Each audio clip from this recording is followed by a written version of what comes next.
Catanduvas, Mossoró, Porto Velho, Campo Grande, Brasília.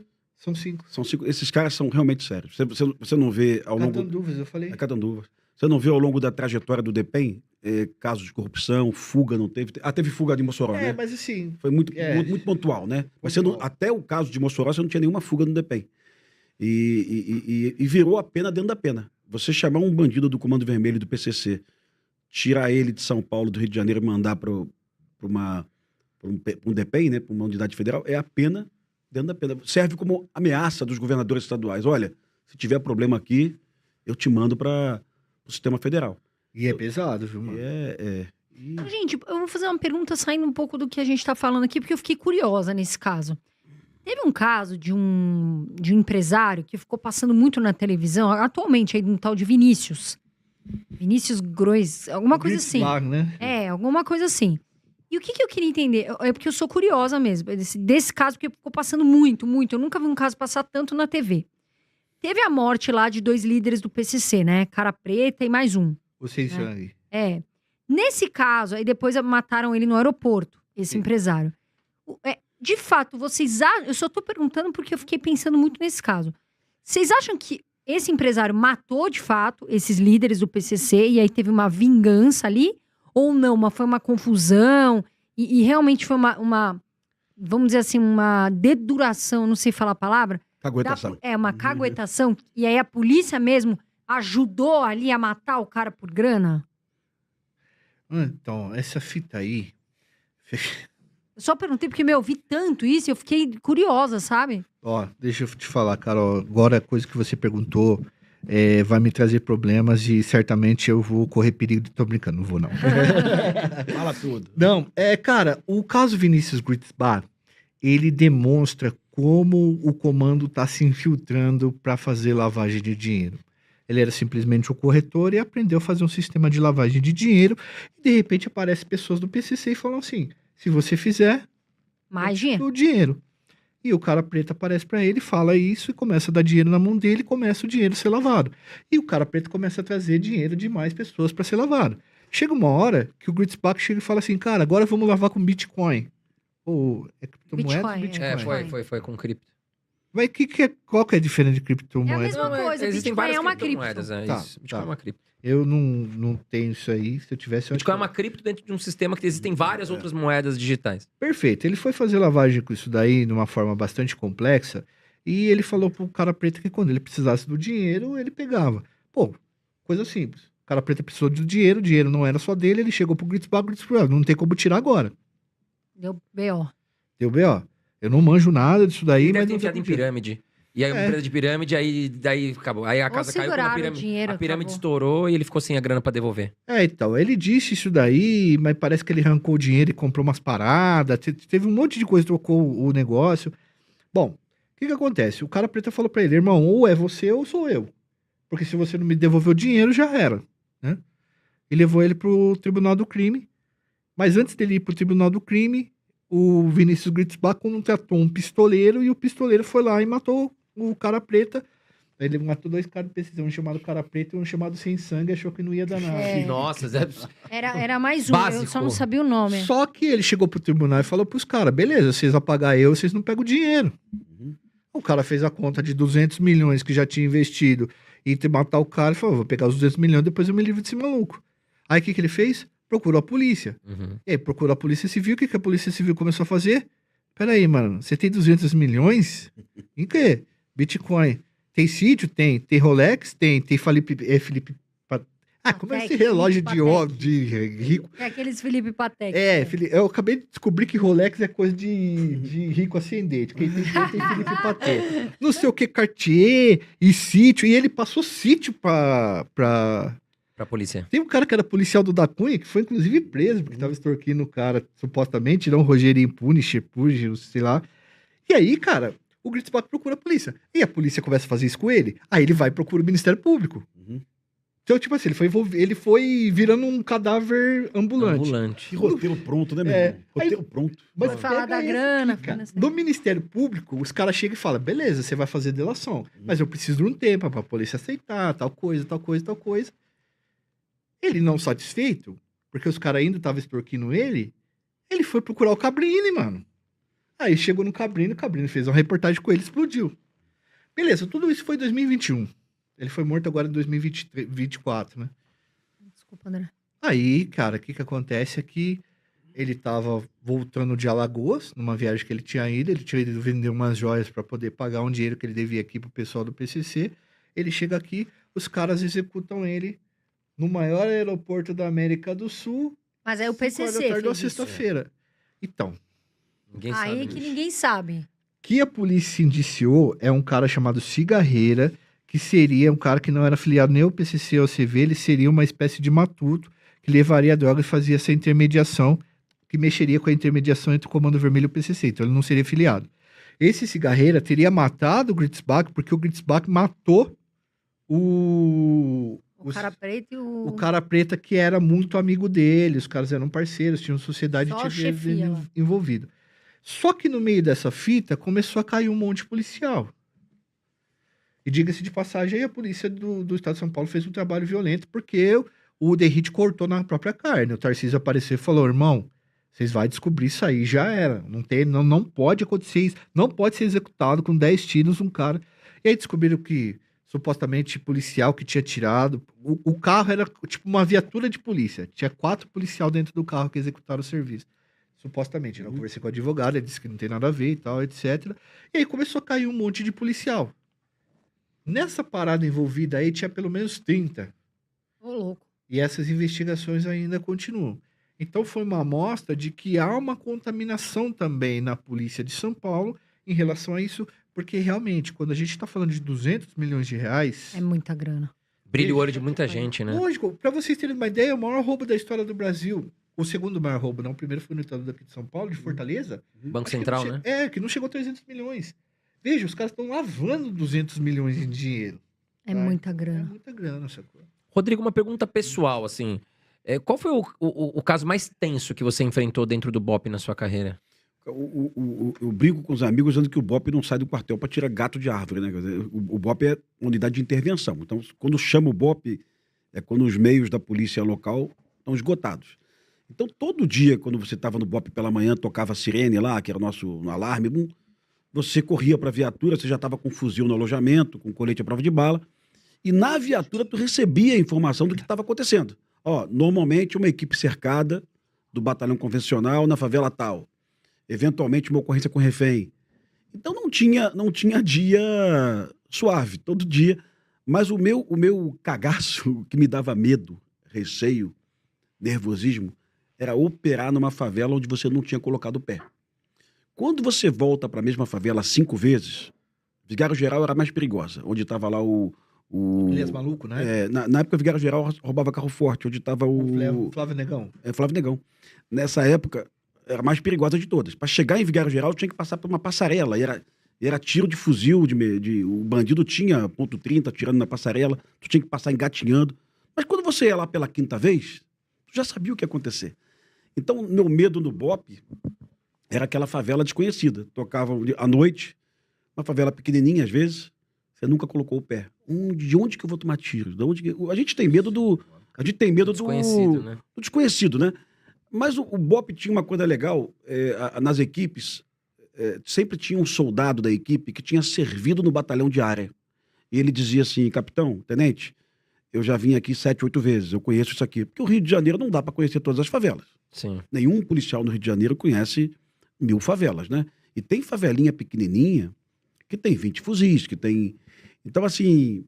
Agora meu dissabor, meu momento mais merda da minha vida, eu já tinha saído do BOPE, eu estava num batalhão de olaria, e o comandante pediu para a gente recuperar um carro à noite. Aí, às 5 da tarde, o sol ia se pôr às 6h20, mais ou menos, e nós ficamos cercados. Eu perdi um colega nessa operação, ele tomou um tiro. Eu fiquei grudado num poste, não tive coragem de sair do poste para puxar o corpo do colega.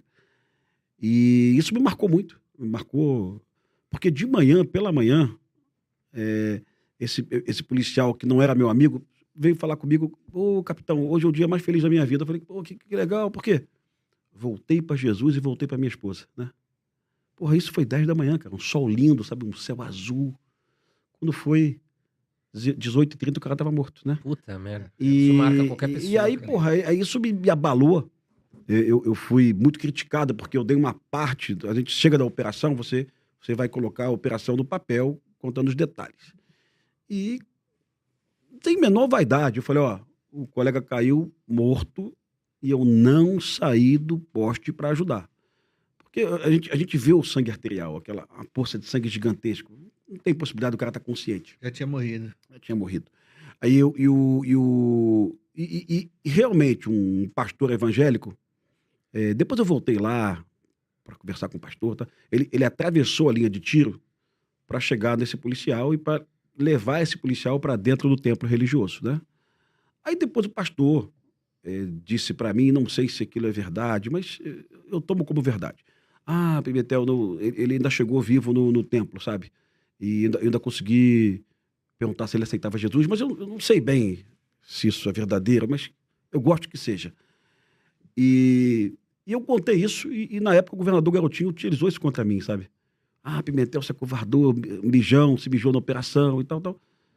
Eu não tava fácil falar, né? Eu não estava no BOPE. Eu já tinha saído do BOPE. E o Batista, que é o personagem do Matias, né? Que realmente estudou na PUC, fez direito na PUC. O Batista estava no BOPE de plantão. A Polícia Militar do Rio de Janeiro, para efeitos de corregedoria, era proibida de utilizar celulares. O policial militar não podia utilizar o telefone celular. Era proibido. Tinha que deixar o celular no quartel. E eu corri para um barzinho onde tinha um orelhão, dentro da favela. E eu peguei esse orelhão, puxei o telefone e liguei para 190. Falei, ó, sou o Capitão Pimentel, estou no alto do Complexo do Alemão. Estou cercado e tem 5, 6 policiais aqui comigo. Tem um colega baleado. E eu preciso que o BOPE venha aqui me tirar daqui, né? E o colega do 190, o operador de 190, você está mais ou menos aonde? Eu falei, ó, estou olhando a rua, eu estou mais ou menos em frente à fábrica da Plus Vita, né? Tem um acesso na rua assim, só para ter uma referência no terreno. Mas o BOPE tinha que chegar chegando, senão eu não ia conseguir sair. E eu fiquei nesse bar alguns minutos abrigado. E estava passando a RJTV. O RJTV é tipo o SPTV daqui, segunda edição. O Márcio Gomes, que hoje está na CNN, estava apresentando o RJTV. E o Márcio Gomes estava falando assim, ó, nesse momento tem uma equipe da polícia cercada no Alemão. Eu estou vendo a notícia, né? Talvez a Globo tivesse com a escuta, né? E o colega da escuta já passou para o jornal e já começou a avisar. Uhum. E o Márcio Gomes disse, ó, já tem um policial baleado. Você já estava dando a notícia que já tinha um colega baleado. Pô, cara, deu meia hora, o BOPE chegou. E o BOPE subiu. Eu cumprimentei o Batista, né? Falei, Batista, olha, o colega morreu e tal. Então eu tenho uma admiração do Batista da porra, sabe? O cara é muito foda. Ele era o comandante do COI, do Comando de Operações Especiais, até mês passado, né? Aí teve uma operação da Polícia do Rio de Janeiro, numa favela chamada Santa Mara, do bairro do Catete, no meio de uma festa junina. E o governador achou por bem exonerá-lo do Comando de Operações Especiais. Ele não era o comandante do BOPE, ele comandava uma unidade acima do BOPE. E o governador Cláudio Castro entendeu que uma operação no meio de uma festa junina é algo absolutamente equivocado. Eu também concordo. Eu não sei como é não sei a dinâmica, mas lá no BOPE a gente aprendia que uma operação no meio de uma festa junina, num baile funk, era perigoso demais. Era um risco desnecessário, que a gente não devia assumir. Ah, Pimentel, mas no filme Tropa de Elite 2 tem uma imagem do BOPE, Tropa de Elite 1, né? Entrando no meio de uma festa junina. Sim, uma equipe cercada, aí não tem outra opção. E o Batista foi afastado. Foi no baile funk, né? No baile funk. E o Batista é a inspiração do Matias, que foi representado pelo André Ramiro, que é um excelente ator, né? Que depois já fez mais um filme comigo, fez Intervenção comigo. Intervenção, um filme que está na Netflix, foi Marcos Palmeira, Babu Santana, Rainer Cadete, Bianca Comparato, que é foda, Zezé Mota. E nós fizemos um filme com baixo orçamento, ficamos em top 2 da Netflix. Porra, isso é uma vitória mesmo, tu não imagina. Porque a Netflix, ela faz a opção de divulgar os filmes dela, produção original, né? Então, eu lancei o meu filme no mesmo dia que a Netflix lançou Não Olhe Pra Cima, do Leonardo DiCaprio, né? Então, não dava pra concorrer com o DiCaprio, mas era um filme que ficou no top 2 durante mais de um mês. E é um filme sobre o fracasso das UPPs. E o filme não tem cocaína nem maconha no filme, Joel. A gente coloca no filme cigarro e carga roubada. É justamente para dizer para o brasileiro que cocaína e maconha não é mais o principal fonte de renda deles, né? Então, dessa forma, a pessoa assiste o filme e fica, pô, calma aí, então... Quer dizer que se o Brasil aprender toda a maconha e cocaína do mundo na rodovia, nada. Pra eles dá na mesma, né? Se a PRF hoje triplicar o efetivo da PRF, se a gente conseguir obstacular todo o acesso da maconha e da cocaína, não vai mudar em nada. Não vai mudar nada a receita deles. Agora, pra finalizar, quem que vocês acham hoje o maior inimigo do Estado? Ou se tem um terceiro que é mais perigoso? Eu traria aqui pra mesa o Fernandinho Beiramar e o Marcola. São pelo menos as figuras mais faladas, assim, que eu ouço, assim, né? Nós que não temos tanto conhecimento. Fernandinho Beiramar hoje é um risco? Tem uma opção aí, Poder Judiciário, alguma coisa assim? Partidos políticos. Não, esses aí são os piores, Você né? me colocou Marcola e Beiramar, mas a ameaça maior para a soberania do país hoje, na minha opinião, é a venda de sentença pelo Brasil. E o CNJ está investigando hoje 7 tribunais do Brasil, desembargadores vendendo sentença. E vendendo sentença para facções. Você mandou para mim lá. E esses desembargadores não vão para cadeia. Eles perdem a posição, né? Não colocam sequer tornozeleira, né? Eles perdem o emprego, mas continuam ganhando a aposentadoria, né? Não é isso? E vendem sentenças para pessoas como Marcola e pessoas como Beiramar. Então essas pessoas são 1 milhão de vezes mais perigosas que Beiramar e Marcola. Sim. Estão soltas e são muito bem tratadas pelos seus pares. Porque o CNJ, Conselho Nacional de Justiça, quase sempre se acovarda ou se omite em punir os seus pares.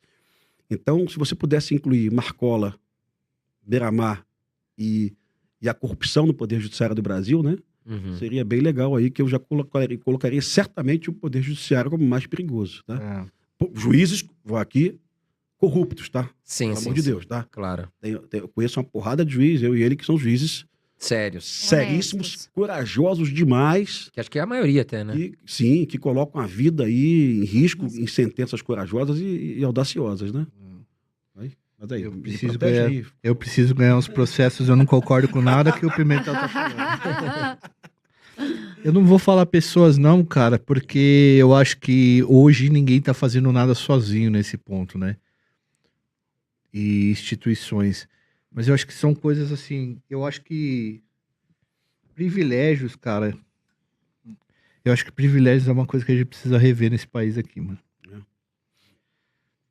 O poder público tem muito privilégio para si, judiciário também, executivo, legislativo, enquanto a população tá perdendo muito poder de compra.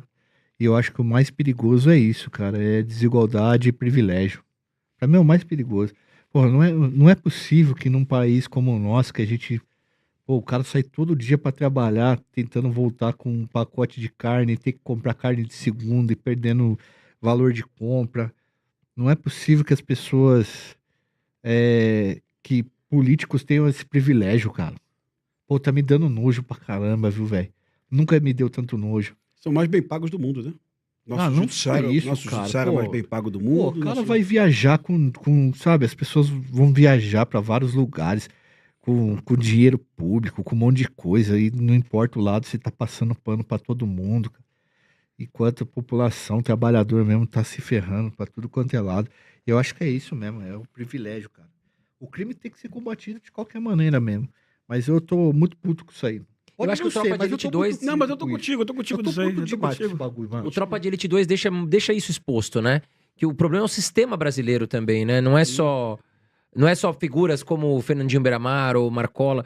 A falta de um projeto pro Brasil, as leis federais, corrupção, políticos. Cara, se a gente for ver, políticos são sempre os mesmos, né? São sempre os dinossauros, os caras estão lá há 30, 40 anos e mandando no país ainda. Não dá pra escolher um lado, hein, cara? Não dá, porque, vou te dar um exemplo que tá acontecendo comigo hoje.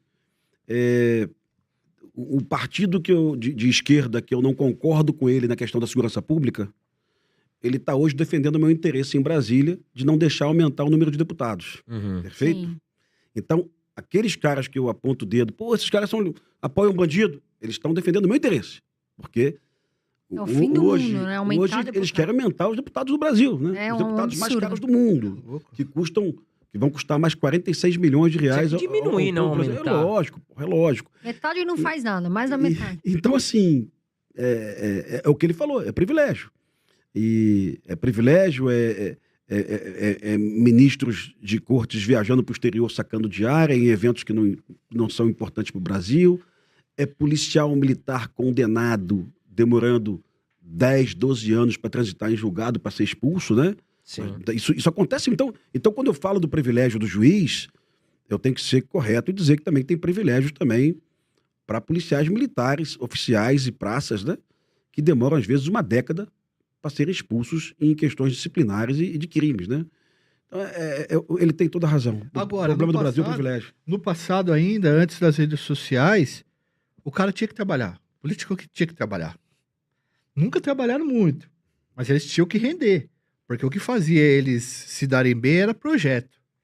Hoje, com tudo ideologizado, os deputados viraram influência, pô. O cara não faz nada. O cara só fica lá e fomentando briga pra tudo quanto é lado, fomentando discussão, crescendo nas redes sociais. Pô, irmão, desde quando que a gente naturalizou um deputado ficar perguntando coisa pra população? Quem devia fazer era o contrário, a população ia interrogar o deputado. Esses dias atrás eu vi um político que sai. O político sai da rua, ficou o dia inteiro falando hipocrisia da esquerda, hipocrisia da direita, não sei o quê. Eu falei, irmão, vai trabalhar, pelo amor de Isso é pago Deus. pra trabalhar, não pra ficar opinando Exatamente. aqui. Então o que acontece, André, Carol? Atualmente, quem vai se eleger daqui pra frente é o influencer, não é mais o político. Sim. E esse cara não vai trabalhar. Quem vai trabalhar, ou fingir que tá trabalhando, é o cara que vai entrar na legenda. Mas o cara que vai puxar a voto, não. Ele tá lá com 10 assessores de Instagram e ele sempre tá arrumando um fantasma, um demônio, alguém. Uma Pra- polêmica. Pra Exatamente. viralizar e o Ele nome está dele vinha à propondo tona. uma lei assim, proibido atender bebê reborn no posto de saúde. Porra, Não, isso pelo amor de Deus, né, hein, cara? mano? Mas calma aí, mas precisa de lei para isso, cacete. Exato. Aí você vai checar, teve algum caso do Ai, Brasil? meu Não teve. Então o cara gastou meu dinheiro, gastou meu tempo. Olha a sabe? pauta que o cara me Assim. leva pra frente, né? Tem muitos assim, viu? Tanta pauta Tem pra muitos se assim. preocupar e, Tem cara... muitos assim. Meu Deus. Rodrigo, Joel, quero agradecer vocês. Mais de 2 horas aí de podcast. Né? Eu sei que o Rodrigo ainda tem que voltar pro Rio de Janeiro hoje, tem aéreo. O Joel também tem que pegar a estrada. Quero agradecer vocês. Recados finais aqui, onde encontrar vocês, onde as pessoas que estão nos assistindo encontram vocês nas redes sociais. @Joel Paviotti e canal Iconografia da História. Eu jogo Joel Paviotti lá, porque o nome é difícil mesmo, tal. Ninguém sabe Paviotti. falar. E é isso. Tamo aí. A gente vai tamo deixar junto. na descrição. O melhor e mais completo canal do Brasil Com sobre a certeza. história do crime, para conhecer segurança pública e polícia em vários estados, viu? Tu já é suspeito porque nós é parça.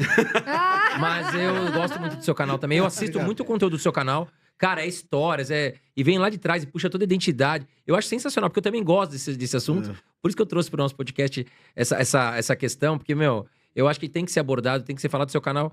Tá legal, muito legal, parabéns. Rodrigo, onde que a gente acha você? Rodrigo Underline Pimentel no Instagram, né? Todo dia eu faço um videozinho contando uma história, né? E as pessoas já perguntam: tem pretensão política? Não tem. Eu quero realmente contar histórias de segurança pública e quero continuar produzindo roteiros e filmes aí, se tiver tempo no próximo. Tem 5 roteiros prontos aí. E continuar fazendo palestras pelo Brasil, né? Acho que dessa forma a gente ajuda mais, né? Contando história do que Cara, pelo gerando menos- debate e reflexão, né? Pelo menos a gente conversa, né, cara? A gente fala de alguma coisa, porque no fim das contas, eu já tô cansado também, sabe? Uhum. O Joel fala pra mim que é de Desanima, esquerda, mas o cara né? ele fecha comigo uma Não, porrada de coisa sou aí, de irmão. eu sou de esquerda, mas Porra. a gente precisa dialogar, porque precisa tá resolver infiltrado, vida do né? trabalhador, mano. Precisa resolver vida do Logicamente. trabalhador.